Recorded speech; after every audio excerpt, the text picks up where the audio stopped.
আসসালামু আলাইকুম রহমতুল্লাহ। আমাদের তিনটি গ্রাম নিয়ে এই কবরস্থানটা, ভরুন্ডা, তস্তিপুর, শিলিমপুর, 3 গ্রাম নিয়ে এই কবরস্থানটা আছে। আমাদের এই কবরস্থানটা অনেক দূর দূরান্ত থেকে মানুষ আসে, অনেক টাইমে অনেক দূরের থেকে আসে। দশকাঠি, শিলিমপুর কবরস্থানটা আগে এতটা বড় ছিল না, ইদানিং অনেকটাই বড় সড়ো করা হয়েছে।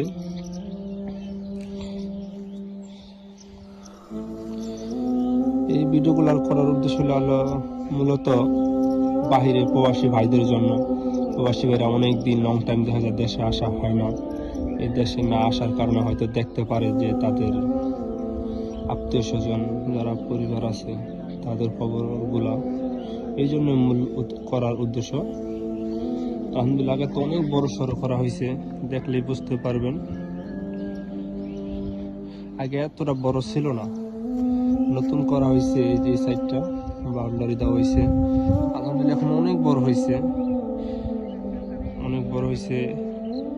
আগে দাদা বছর খানি যাওয়ার আগেই একদম ফিল আপ হয়ে যেত, এখন দেখা যায় অনেকদিন পর পরও করা যাবে।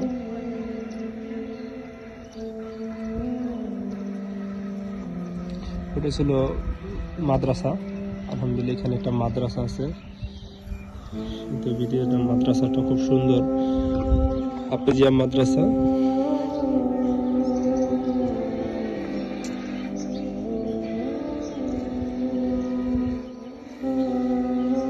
মাদ্রাসার কাছাকাছি চলে যাবো।